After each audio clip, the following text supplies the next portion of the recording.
A Escola de Frankfurt é um dos movimentos filosóficos e sociológicos mais importantes do século XX. Dentro da Escola de Frankfurt, nós temos dois grandes pensadores, Max Horkheimer e Theodor Adorno. Hoje, nós vamos falar um pouquinho sobre o conceito de razão instrumental do Horkheimer e de indústria cultural do Theodor Adorno.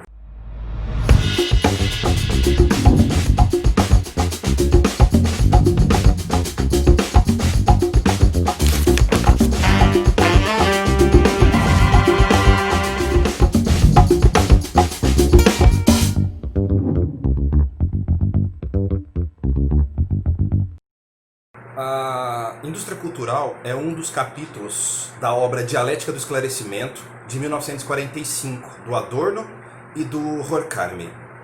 Bom, em termos muito simples, podemos dizer que a indústria cultural é um sistema político, econômico, que tem por finalidade produzir bens de cultura, por exemplo, filmes, livros, músicas, programas de TV, como se fossem simples mercadorias. E também como se estabelecesse uma estratégia de controle social. O ponto de partida talvez seja a gente pensar que a indústria cultural ela dissolve a diferença entre cultura erudita e cultura popular e transformam as duas em cultura de massa. Vamos pensar em alguns exemplos. O samba se transforma em pagode, então pegando a cultura popular e transformando em massa.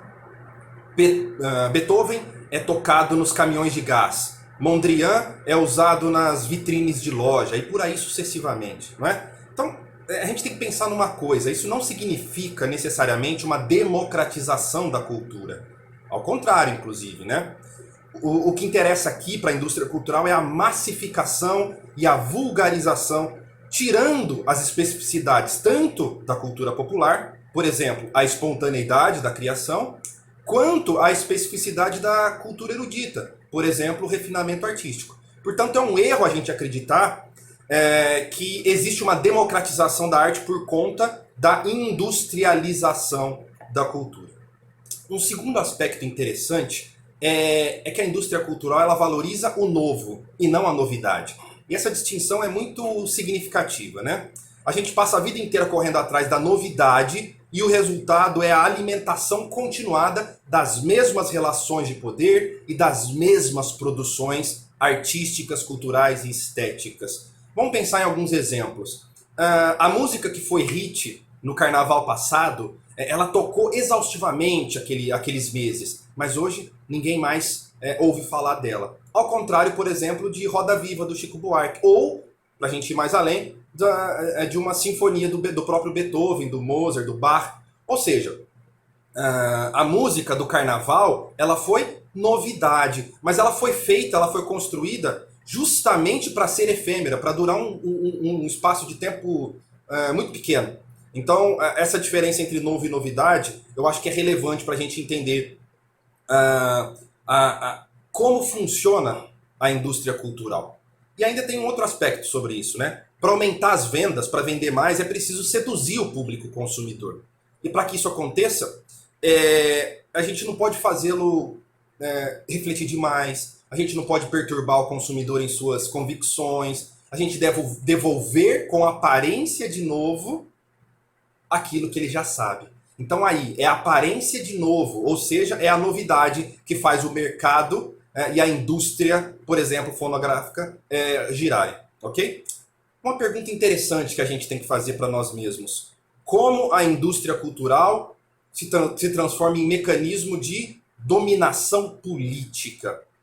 Bom, aí entra em cena um dos atributos, ou melhor, um dos pontos que o Adorno ressalta em relação à indústria cultural, que são os meios de comunicação de massa. Bom, os meios de comunicação de massa são propriedade de algumas empresas que, obviamente, possuem interesses em obter lucros e manter o sistema econômico vigente. Portanto, eles vendem filmes, seriados, musicais, novelas, não como bens artísticos propriamente, como bens culturais, mas como produtos de consumo, que não tem absolutamente nenhuma diferença, por exemplo, de um sapato ou de um sabão em pó. Com isso, em vez dos meios de comunicação contribuírem para a formação de cidadãos críticos, eles mantêm as pessoas em estado de alienação. Porque eles preferem muito mais consumidores passivos do que cidadãos ativos. Os meios de comunicação de massa são uma espécie de perversão dos ideais iluministas que pregavam a libertação do homem por meio da tecnologia, por meio do progresso. Nas mãos de um poder econômico e político, a tecnologia e a ciência também, né? Elas são empregadas para impedir que as pessoas tomem consciência das condições de desigualdade. Para o Adorno, essa indústria cultural torna os receptores das mensagens, né, que vêm dos veículos de comunicação como vítimas, torna essas pessoas vítimas dessa indústria. Por quê?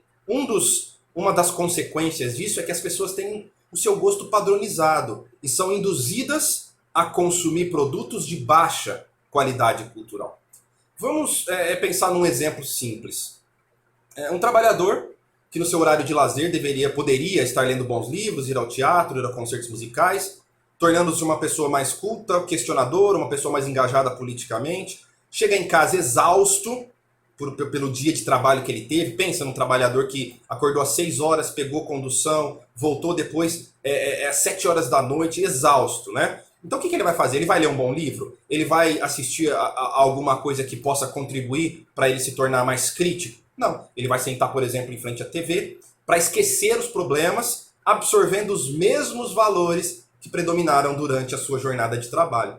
Ou seja, a máquina simplesmente reproduz, acordar cedo, trabalhar, descansar, se alimentar, dormir para conseguir trabalhar no outro dia. E com isso vai se reproduzindo um sistema econômico e político, um sistema ideológico que não faz com que nós percebamos as contradições e as desigualdades sociais. E nesse ponto é possível fazer uma intersecção entre a indústria cultural e um conceito do Max Horkheimer, que é a razão instrumental, que escreveu isso numa obra chamada Eclipse da Razão. O que é a razão instrumental? Vamos pensar na palavra instrumento. O instrumento é uma ferramenta, ela serve para chegar a alguma coisa. E o que é, então, nesse sentido, a razão instrumental? A racionalidade passou a ser concebida, na contemporaneidade, como um ajuste entre meios e fins. A razão não discute mais os fins das coisas. A razão é uma ferramenta dos sujeitos para que eles se adequem às engrenagens sociais e à sociedade industrial. É uma razão que busca apenas a operação e o procedimento eficaz para controlar a natureza e para controlar os próprios homens. A razão instrumental não tem mais nenhuma preocupação com a ética e com a felicidade. E aí, nesse sentido, a criatividade acaba cedendo lugar à mera reprodução. O próprio pensamento humano é coisificado.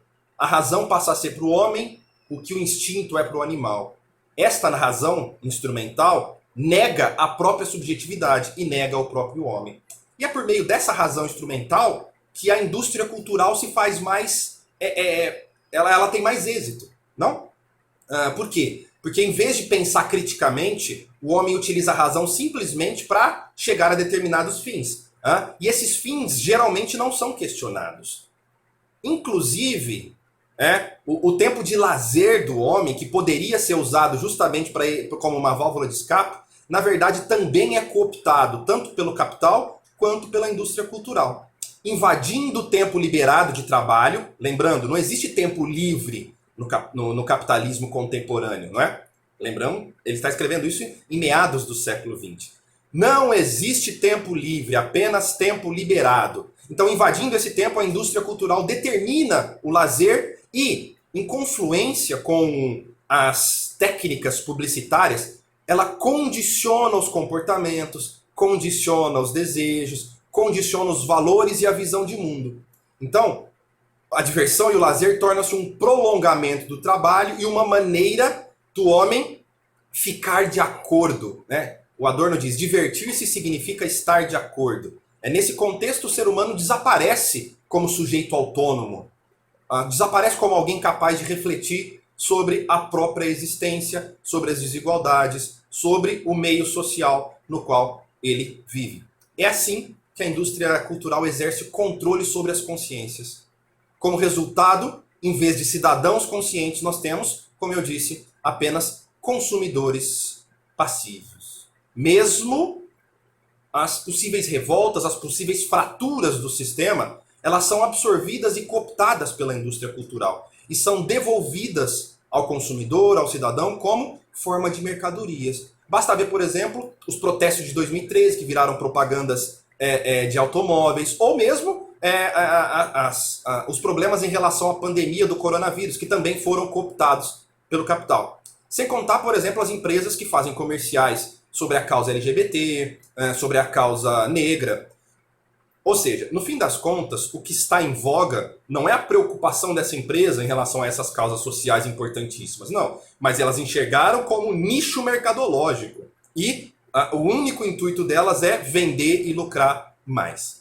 Bom, o Adorno e o Horkheimer, né, eles pintam um cenário um tanto desolador, né?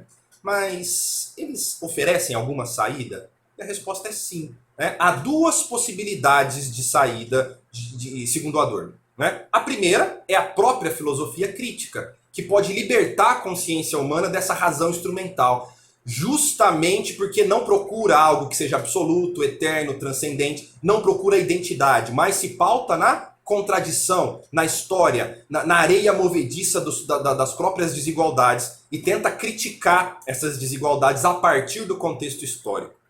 E a segunda saída é a arte. A arte de vanguarda, a arte genuína, a arte que escapa da indústria cultural e tem o poder, inclusive, de contestação, o poder de crítica social, o poder de uma revolução estética. Não necessariamente uma arte engajada, uma arte política, mas uma arte que traga reflexões e que traga espantos, espasmos estéticos. Então, ficam aí as dicas do Adorno. E fica aqui também o meu vídeo sobre a intersecção entre indústria cultural e razão instrumental. Se você gostou, curta, compartilhe com os amigos, se inscreva no canal, ative o sininho, que você ajuda muito a eu continuar o meu trabalho. Um grande abraço e até o próximo vídeo.